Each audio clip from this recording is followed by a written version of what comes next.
queria começar com você com a primeira pergunta, para você se apresentar, dizendo qual o seu nome, local e data de nascimento. Então, meu nome é Stephanie Miranda, mais conhecida como Fanny ou Fanny, chame como quiser. Eu nasci 21 de maio de 1986 e sou de João Pessoa. Fanny, qual o local de atuação das suas atividades? A gente atua em toda João Pessoa. João Pessoa e Grande João Pessoa, que a gente chama, que são as cidades circunvizinhas, que são coladinhas. Você atua em alguma comunidade? Então, a gente atua em todas as comunidades, né? A gente realiza um trabalho diretamente com pessoas em situação de rua, e daí a gente também viu a necessidade de atuar em comunidades. Tem alguma Então, comunidade assim que você tenha mais iniciativa? tem que na verdade não é nem comunidade, é um assentamento, porque tem uma diferença, tem a comunidade, que é a favela, né? E tem outras que estão em situação pior, que é o pessoal que estava em situação de rua e invadiu algum espaço, que Sim. são os assentados. Então, eu faço o trabalho mais com os assentados. Então, tem uma comunidade que é chamada Povo Sem Medo de Lutar, que é um assentamento que foi feito dentro de uma área que a prefeitura fez uns apartamentos e deu para o pessoal sair da favela e morar nos apartamentos, sendo que não deu para todo mundo. Então, eles abriram lá um espaço e abriu esse assentamento.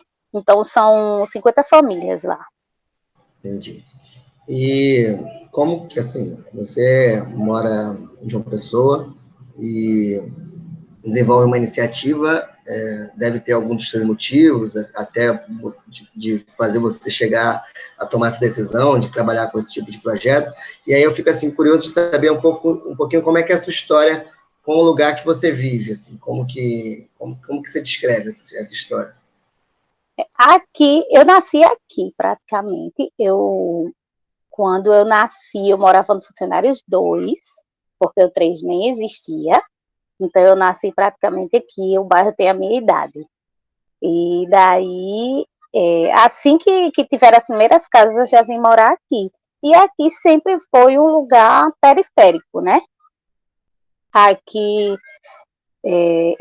a minha casa é bem melhor, né? Mas foram se formando várias comunidades ao redor. Então, tem a comunidade Maria de Nazaré, tipo, 2 ruas aqui da minha casa, tem o Grotão, tem várias comunidades. Tem a Rua do Arame. Então, assim, foram se formando vários assentamentos que depois viraram casas e foram se formando as comunidades. Então, eu nasci e cresci junto com o bairro aqui. Mas o meu trabalho, por incrível que pareça, é mais fora do meu bairro do que aqui, até porque o bairro ele conseguiu evoluir bastante com o passar do tempo. Entendi. E assim, com o que você trabalha ou já trabalhou? No projeto, Não, na sua na minha vida. Assim. vida, e eu já fiz muita coisa, viu, na minha... eu sou artista visual, autodidata, há 15 anos. Eu vivo disso, né? Mas eu já fiz muita coisa.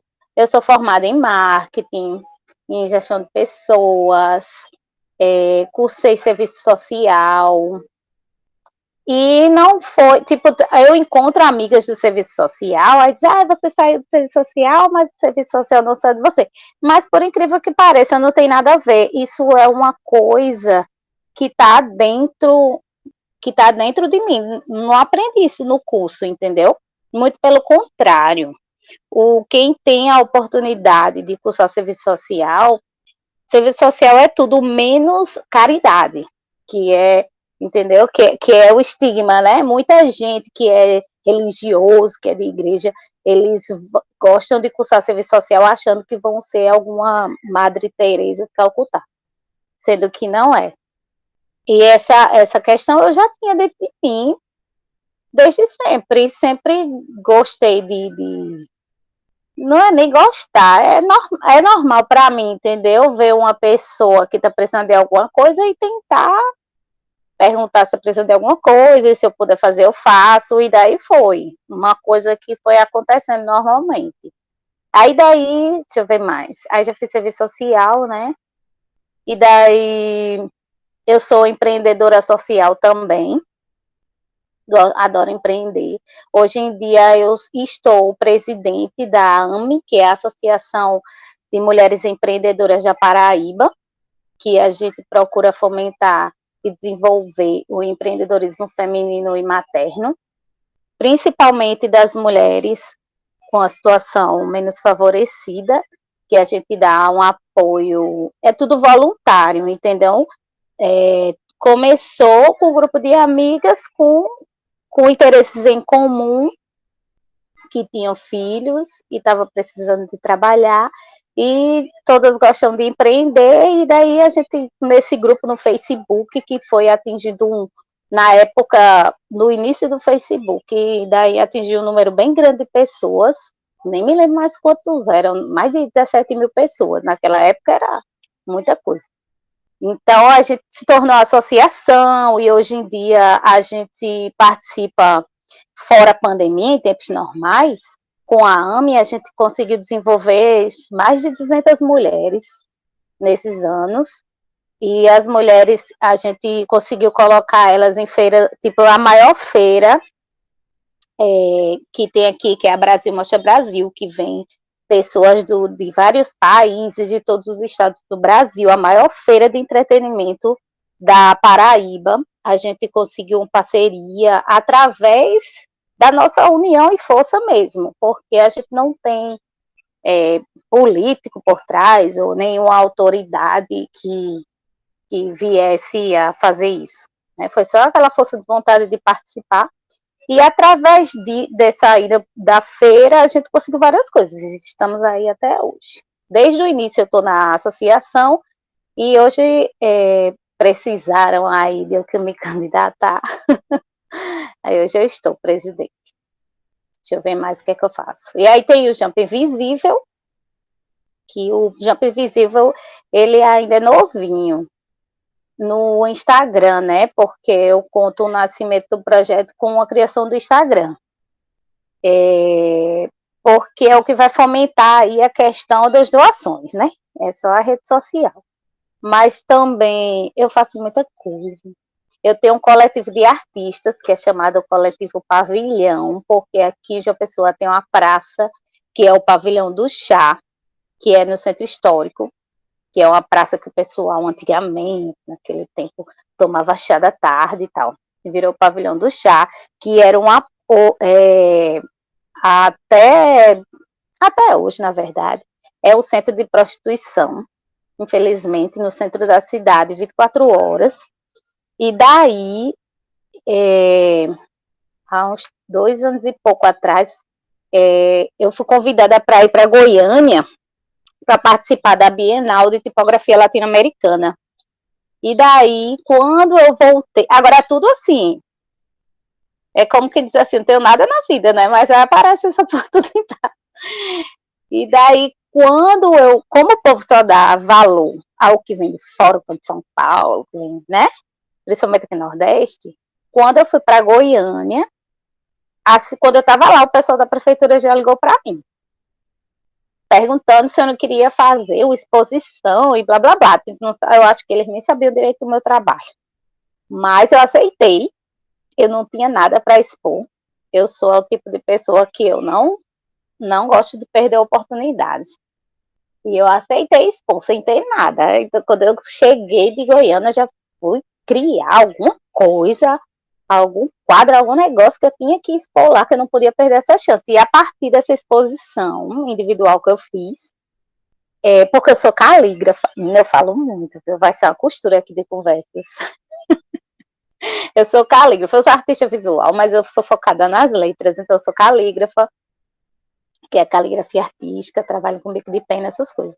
Até aqui o quadro quando eu fui para Goiânia, que foi que é o dia tipo Goiânia, foi dentro do evento lá da Bienal. Resumindo, eu voltei e agarrei essa oportunidade, e lá é um espaço totalmente, assim, para quem mora aqui, eles não valorizam muito. Então, eu fui lá, consegui botar na mídia, saiu em tudo quanto era jornal, que ia ter uma exposição. Aí o pessoal, eu digo, agora é um centro de cultura. Já. Eu digo, gente, agora o Pavilhão do Chá é um centro de cultura, e pronto. E acabou que ficou um centro de cultura até hoje. E lá tava um espaço obsoleto, ficou lá os quadros na parede e só.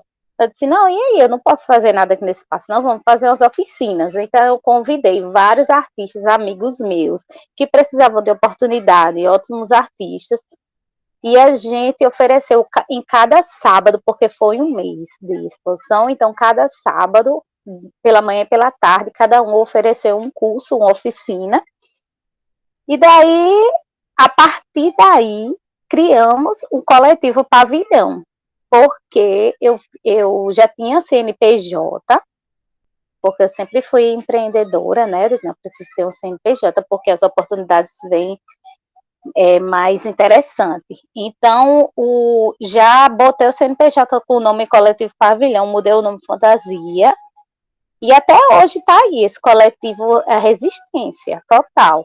Porque, tipo, a maioria dos artistas aqui, eles não têm, tipo, tem dois tipos de artista. Tem os escolarizados da academia e tem os outros, igual a mim, que são os autodidatas, que foi a vida que ensinou.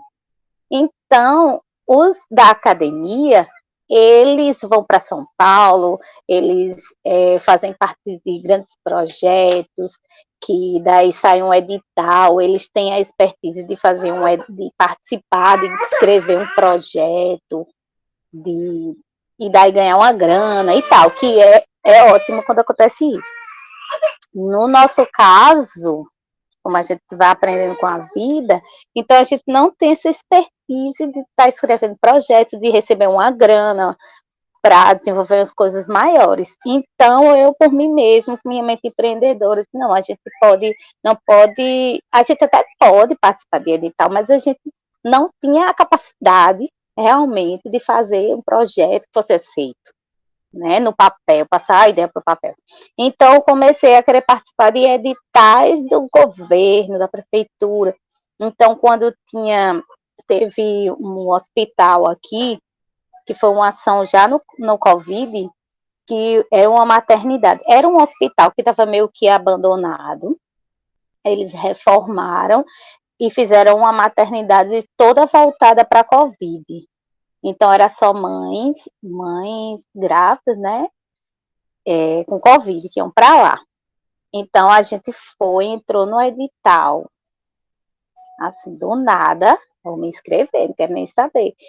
E, como coletivo, conseguimos ganhar esse edital, e o pessoal pintou, juntou a galera aí, e pintamos lá, e fizemos lá todas aquelas imagens, assim, bem maravilhosas para sair na TV, foi tipo o sucesso, né?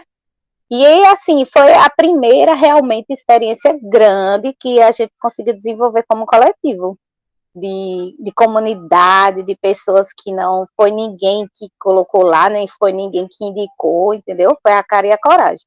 E daí Muito deu legal. certo. Mas aí é o coletivo, vamos voltar pro Jumping.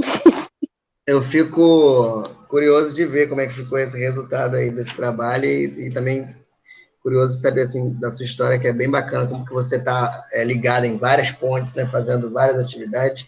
Realmente é realmente uma verdadeira empreendedora mesmo.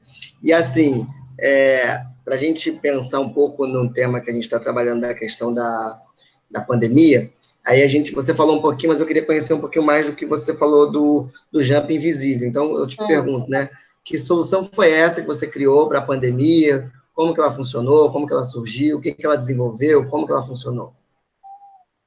Olha, o Jump Invisível, na verdade, ele veio depois foi também outro evento que aconteceu na minha vida como artista visual, do nada também, assim. Do nada que eu digo assim, sem influência de ninguém. Aconteceu, me encontraram na internet. E daí, eu tive sim, cheguei em São Paulo, é um mundo a primeira vez, fui visitar tudo que eu tinha de visitar, a galeria de artes a céu aberto, né? Então eu fui, comecei a visitar os lugares, e daí teve um lugar específico que foi o Memorial da Resistência, que é perto da Cracolândia. Tipo, quando eu tava lá, eu fui só, né? Todos esses lugares eu vou só, por conta da verba. E daí, tudo, a vaquinha, rifa, essas coisas. E daí, eu sempre boto, quando acontece isso, eu boto no Google Maps e boto o caminho para ir a pé para os cantos e vou. Então, tipo, normal, né? Só que daí o pessoal já tem me alertado, ó, cuidado com o celular, cuidado por onde você anda, né? Então, eu já estava meio, mais ou menos esperta, mas eu não tinha noção do que era uma Cracolândia na minha vida. O que a gente vê na TV é totalmente diferente do que você vê pessoalmente. E quando eu fui no Museu da Resistência, entrei por um canto, sei quando terminou, eu saí por outro lugar que caiu lá dentro da Cracolândia, que é ali, né, na Estação da Luz, naqueles cantos ali. E daí eu fiquei chocada, me bateu uma coisa, porque assim, a realidade de pessoas drogadas e pessoas necessitadas e tal, que eu já vi na minha vida, nunca chegou aos pés daquilo que eu vi lá. Então, primeiro que eu fiquei chocada, eu fiquei arrasada quando eu voltei, eu chorei muito, fiquei assim com a sensação que eu precisava fazer alguma coisa. Mas não para aquelas pessoas, porque também era uma cidade que não conhecia ninguém, mas assim, eu fiquei com o sentimento que eu precisava fazer alguma coisa quando eu voltasse. E daí, e não era pandemia, né? Quando eu voltei, aí eu disse, não, vou fazer essa página dos invisíveis, né? Do Jump Invisível. Focada somente em pessoas em situação de rua. E logo após, eu fui para São Paulo em dezembro, sei lá, foi novembro, aí logo em fevereiro, né? Vai fazer um ano agora, né? Aí começou a pandemia. E aí o trabalho ficou todo voltado para a questão do Covid. Para pessoas em situação de rua especificamente, não era em comunidade. A comunidade veio ser agora, depois que, né, que fui conhecendo mais necessidades. Mas, tipo, eu comecei a pensar a questão primeiro feminina. Eu foquei muito na questão da mulher em situação de rua, primeira coisa. Então, assim, a mulher em situação de rua, como é que é essa questão? Como é a questão de segurança, a questão de assédio de banho, menstruação? E daí eu já saí para a rua com essa ideia na cabeça. E daí vou levar absorvente, era máscara, que eu só distribuía kits de higiene. Para geral, sendo que o foco era mais as mulheres. Então, eu tinha máscara, sabonete, creme dental, pasta e absorvente. Aí, eita, eu tô arrasando, né? Que eu vou suprir a necessidade delas. Quando eu chego lá, a primeira vez, sempre muito bem recebida. Ninguém que foi pra rua, que nunca fez ação em rua, tem medo. Tu é doida? Tu não tem medo, não? Nunca tive problema, nunca. Parece que é uma coisa assim, parece que tá escrito na minha testa que eu tô indo ali pra, sabe, pra fazer alguma coisa por eles, porque no início ninguém me conhecia e já fui logo bem recebida. Então, quando eu fui dar os absolventes, fez a fila de mulheres, né? A maioria delas não tinham nem calcinha para vestir. Para você ter ideia, imagina um absorvente, que é uma coisa descartável, né? Então, a maioria me chamou, tia, vem aqui, não, é porque não dá nem para mim usar esse absorvente que a senhora está me dando, porque eu não tenho nem calcinha, eu não sei nem como usar. Então, já foi o primeiro impacto. Meu Deus, eu tenho que estudar mais essa questão da pobreza menstrual. E que eu pensava que a pobreza menstrual estava envolvida só a falta do absorvente, mas é muito mais além do que isso. Aí daí comecei a fazer campanhas comecei a levar calcinha. Tipo assim, o negócio do Covid era o básico, era máscara, álcool e tal. Mas a questão realmente da necessidade básica, porque quando eles já são invisíveis, normalmente, desde sempre. E no início da pandemia, que o pessoal ficou super assustado, todo mundo foi lockdown, todo mundo em casa, realmente todo mundo em casa, naquele primeiro impacto, eles não tinham a quem pedir, eles não tinham para-brisa para limpar na rua, não tinham carro para olhar, então eles não conseguiam dinheiro para nada, nada. E assim, todo mundo, ninguém vai negar um copo d'água a ninguém, mas nega. Quando as mulheres estão todas sujas porque elas não têm acesso a banho, precisa até de tomar um copo d'água, ninguém dá. Para tomar banho, elas se expõem nas praças públicas, tomar banho em torneira, que tem algumas praças que tem torneira que eles usam para molhar as plantas, né, o pessoal da prefeitura. E daí é essa questão aí. E daí começou aí, né? E daí foi andando o negócio e chegou a um ponto que todos os domingos a gente estava distribuindo almoço. Sem almoço. Todos os domingos. Para todo mundo, homem, mulher, criança. E a gente viu crescer também a quantidade de pessoas em situação de rua.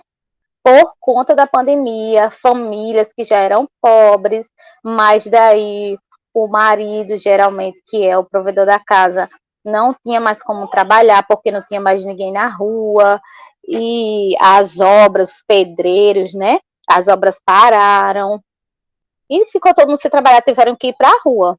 Então, assim, teve um momento da pandemia que foi uma quantidade enorme de gente na rua, criança, idoso, e o pessoal mandava direct pra gente, falando, porque o Conselho Tutelar não pega essas crianças, liga pra polícia, eu vou tirar o filho dos braços da mãe, porque a mãe está numa situação de rua, né? Ou eu vou criar uma situação para acolher essa família, né? O pessoal acha que é assim.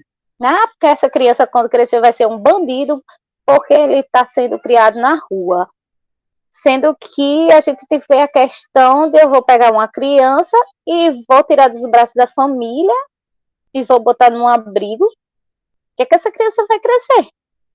Com que cabeça? Né? Então, assim, é muita coisa. Cada domingo era uma novidade, era um aprendizado. Até hoje sendo que na pandemia foi um negócio totalmente atípico.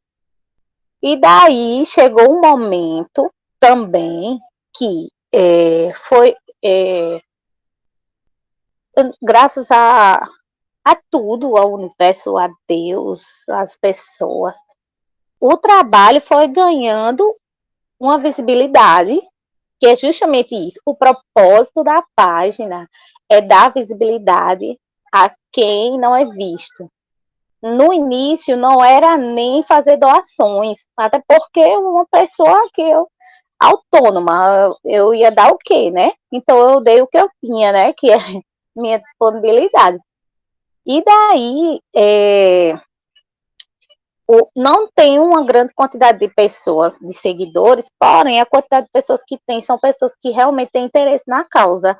Então, aí já veio TV, Dia das Mães, o ano passado, consegui dar uma entrevista na TV. E essa questão do online, assim, maravilhoso, porque deu mais acessibilidade a esse sentido. Você dá entrevista para qualquer lugar do Brasil, você precisa mais estar no lugar. E daí, Dia das Mães, a gente pediu doação e a gente conseguiu doação para fazer um Dia das Mães lá. Foi umas 250 mulheres.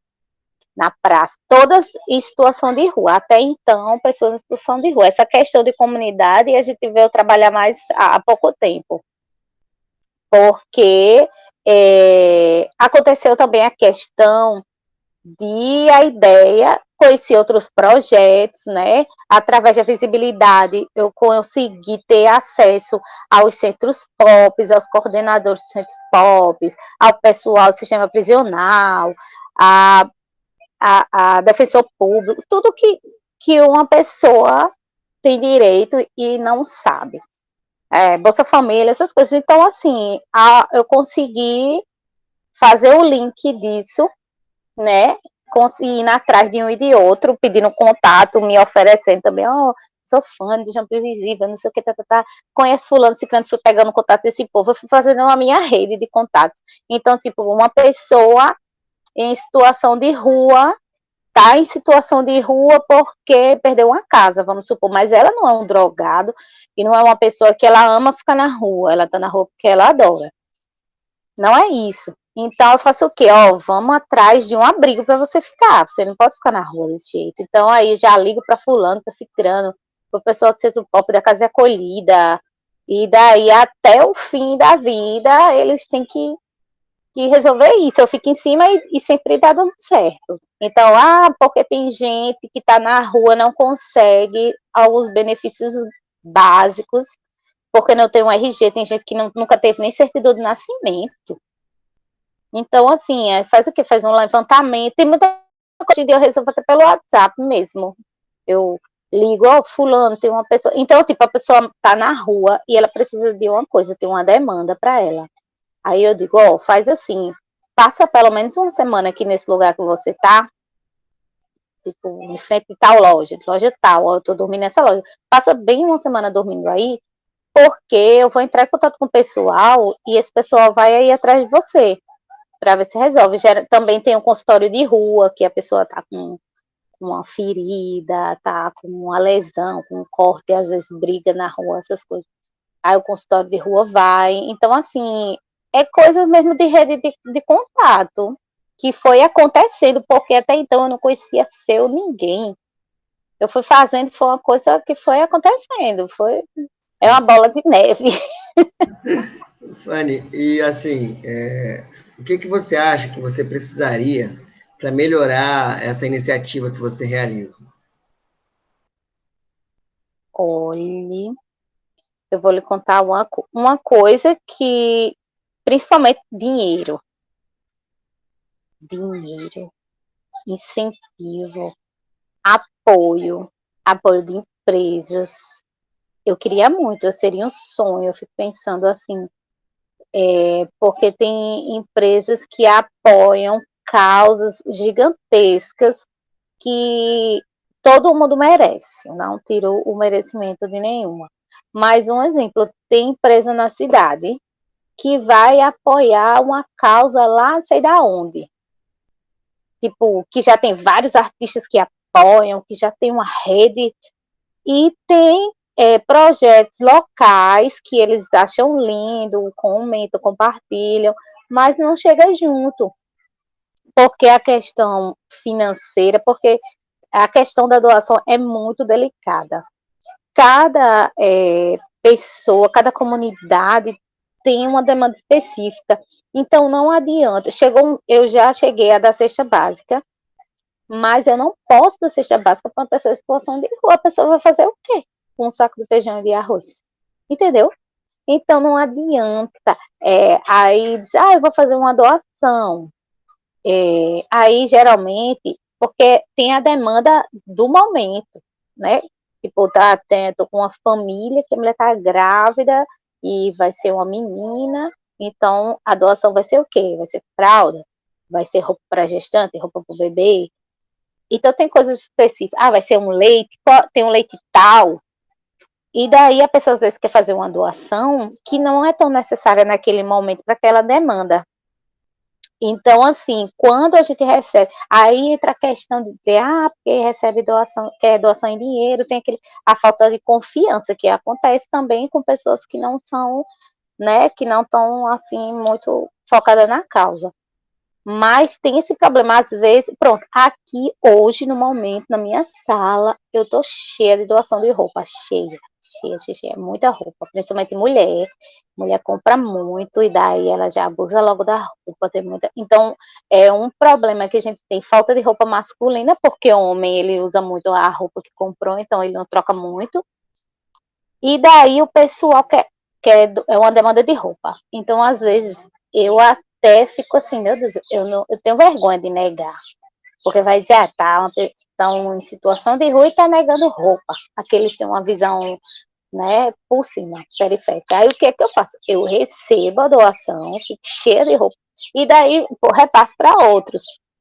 Quando eu for para a comunidade, eu separo uma quantidade, levo, vejo qual é a demanda, também doando com sabedoria, sabe?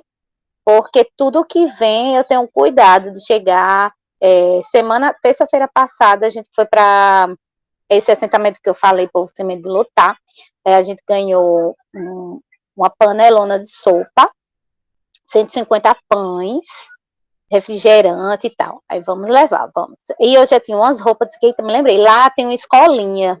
Também eu, como artista visual, já dei aula lá de pintura de pano de prato, na ideia de futuramente, quando melhorar essa história da pandemia, a gente fazer uma feirinha para as mulheres conseguir fazer uma venda, até dentro dos projetos mesmo, assim, a gente mesmo já ir na ideia de comprar cada uma coisinha para incentivar elas à venda. Então, aí eu já levei umas roupas, tinha uma doação com as mochilas, vai dar certinho para a escolinha, roupa de criança, roupa de adulto, bem focada, porque não adianta também eu levar para uma comunidade e jogar lá, sem selecionar nada, e já passei em vários lugares por aí de eu ver montanha de roupa jogada na rua, porque tem gente que precisa e guarda para si e segue o caminho. E tem gente que precisa, mas não está nem aí, está naquele momento da vida, né? Então joga fora. Já encontrei também, existe a situação, já encontrei de quem tinha jogado no chão, a comida, né? Então, assim, eles mesmos hoje em dia policiam um outro. Eles mesmos, fulano já comeu. Fulano vai pegar e vai estragar a comida. Então, fulano, eles mesmos já organizam lá a fila deles e tudo. Entendi.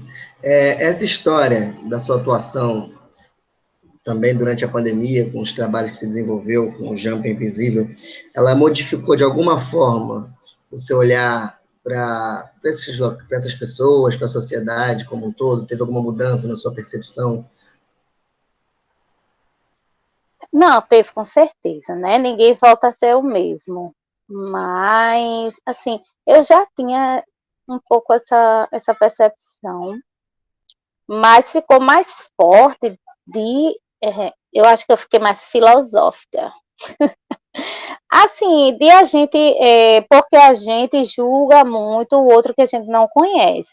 Então, antes, qualquer pessoa, né? Quando fala, Jump Invisível, entra lá na página e vê as fotos. Realmente, eu amo fotografia, e eu gosto de mostrar o sentimento daquele momento, que é justamente para a pessoa olhar e sentir, caramba, que foto forte, né? Às vezes não é nada demais a foto, mas a pessoa tem um sentimento. E a gente julga o sentimento daquele outro que a gente não conhece. Tipo, um exemplo, né? Tem a página dos invisíveis, por quê? Porque a pessoa está sentada na calçada, você passa, quase tropeça em cima da pessoa e não está vendo. Mas a gente julga essa pessoa que tropeça numa pessoa em situação de rua, um fulano lá que eu não sei nem quem é. Sendo que pode ser sua mãe que não tem essa visão, que invisibilize essas pessoas, pode ser seu irmão. Então, quando você começa a ter essa visão assim, eita, o povo que está ao meu redor também, eles tratam essas pessoas como invisíveis. Então, é um negócio que a pessoa, que chato, né? Porque a gente só consegue julgar quem a gente não conhece, é mais fácil, né? A gente acha que todo mundo que está ali próximo é maravilhoso. Só que é onde chega o ponto que a situação daquela pessoa que está na rua chega a ser pior. Porque se eu gosto do que eu faço, teoricamente, quem está ao meu redor também gosta.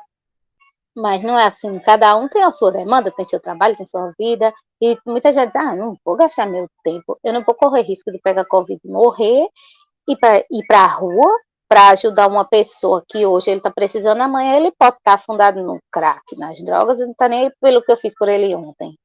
É um risco, mas é uma loteria, e eu acho que cada vida salva é válida. Quantas vezes eu não encontro na rua, às vezes não sei, eu nem me lembro às vezes da pessoa. Já recebi mensagem no WhatsApp, até postei na página de uma pessoa, porque chegou um ponto que o povo até meu número tem. E daí uma pessoa manda mensagem para mim, aquela escrita, você vê mesmo, eu até escrevi na legenda a mesma coisa que estava escrita, que aquela escrita bem analfabeta, bem simples, mas tão carinhosa, porque essa pessoa, eu consegui um auxílio moradia, e aí ele estava no apartamento, não era um apartamento que a prefeitura deu, era um apartamento que ele foi atrás, alugou, escolheu, teve uma credibilidade que a pessoa alugou, entendeu? Então, tipo, o cantinho, aí tem lá, eu nem me lembro direito, mas assim, eu tô tão feliz, não sei o quê, tô aqui deitado, lembrando do que você fez por mim, não sei o quê. Aí, caramba, isso é sensacional. Pronto, já ganhei a pandemia todinha por causa dessa pessoa. Fora outras e outras que passa na rua e tem gente que ainda está na rua, mas assim, está mais limpinho, já está mais uma questão, está se sentindo importante, porque sabe que a gente está dando importância. Ei, fulano, eu conheço, ei, fulano ali, isso, fulano, cicrano, né? Então, assim, ele já, é como dizer, ela sabe meu nome, ela me reconhece, né?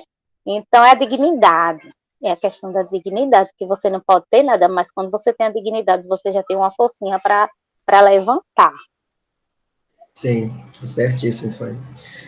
A gente está chegando no ponto final da entrevista e eu queria saber se tem alguma coisa que por acaso você não tenha falado, a gente não tenha perguntado, que você acha importante ainda acrescentar. Olha, eu vou confessar a você que eu não fiz roteiro nenhum. Se eu tivesse feito, eu tenho certeza que eu ia acrescentar. Eu vim bem crua mesmo para essa, bem aberta. Mas eu acho que você conseguiu, a gente conseguiu conversar sobre bastante, quer dizer, claro que o universo que você tem de trabalho é muito maior, né? Mas acho que você conseguiu também pontuar muitas coisas importantes, e pelo menos passar essa mensagem do seu trabalho.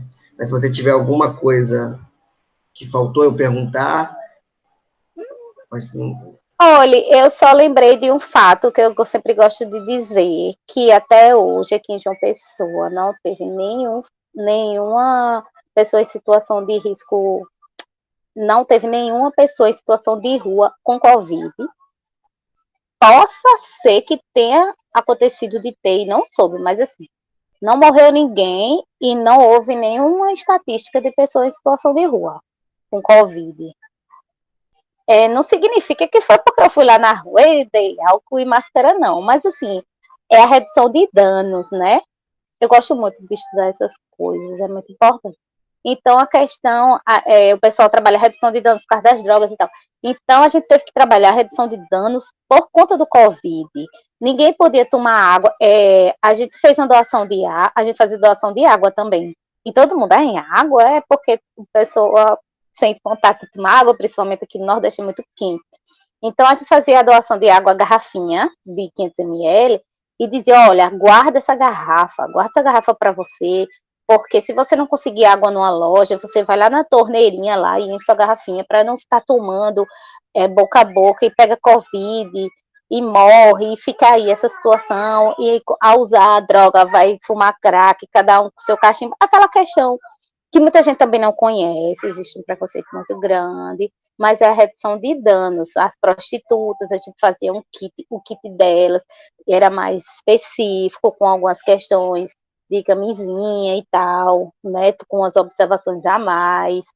Então, assim, querendo ou não, a gente conseguiu ver que as pessoas aderiram àquela causa de se cuidar.